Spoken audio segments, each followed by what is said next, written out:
నమస్కారం బామ్మగారు, బాగున్నారా? దసరా పండుగ రోజు జమ్మి చెట్టుకు పూజ చేస్తారట కదా బామ్మగారు.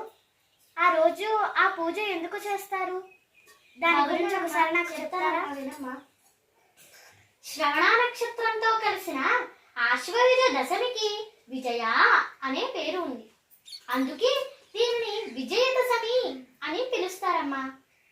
అలాగే ఈ విజయదశమి రోజున తిథి, వారం, గ్రహబలం, తారాబలం, ముహూర్తం ఇవేవి చూడకుండా విజయదశమి రోజు చేపట్టిన ఏ పనిలోనైనా విజయం తథ్యం. ఈ విజయదశమి రోజున ఆశ్వయుజ మాసంలో విజయదశమి పండుగలో, దసరా పండుగలో ఆ సందర్భంగా మొదటి 9 రోజులు శరన్నవరాత్రుల పేరుతో అమ్మవారిని రోజుకొక అలంకారంతో కొలుస్తారమ్మా. ఇక చివరి 3 రోజులు దుర్గాష్టమి, మహర్నవమి, విజయదశమి. విజయదశమి పండుగ వచ్చిందంటే మన దేశమంతా ఒకటే కోలాహలం. ఎందుకంటే దేశంలో విభిన్న ప్రజలు ఉన్నప్పటికీ దసరా పండుగను అందరూ కలిసి జరుపుకుంటారు. శమీ వృక్షం అంటే జమ్మి చెట్టు. దశమి రోజున శమీ పూజ ఎంతో ప్రత్యేకమైనది. దసరా పండుగ రోజున శ్రీరామచంద్రుల వారు ఈ దసరా పండుగ రోజునే ఆ అపరాజితాదేవిని ప్రార్థించి విజయాన్ని పొందారు. ఆ రావణాసురుణ్ణి సంహరించి విజయాన్ని పొందారు. ఇక పాండవులు తమ అజ్ఞాతవాసంలో తమ ఆయుధాలను జమ్మి చెట్టుపైనే దాచిపెట్టారు.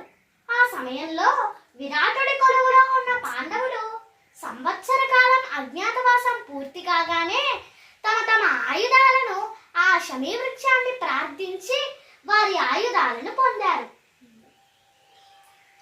ఇక ఈ విజయదశమి రోజున సాయంత్రం నక్షత్ర దర్శనం అనంతరం ఈ శమీ వృక్షం వద్ద అపరాజితాదేవిని పూజిస్తారు.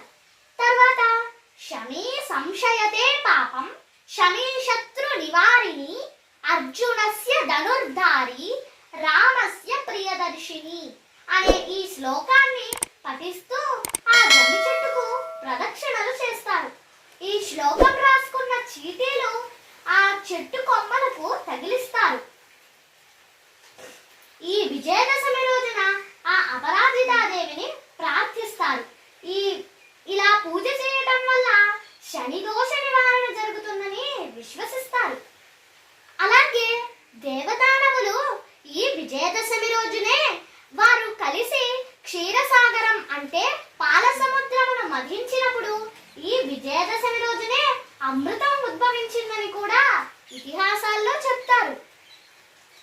దసరా పండుగ అంటే చెడుపై విజయాన్ని సాధించిన, మంచిని సాధించిన విజయానికి గుర్తు.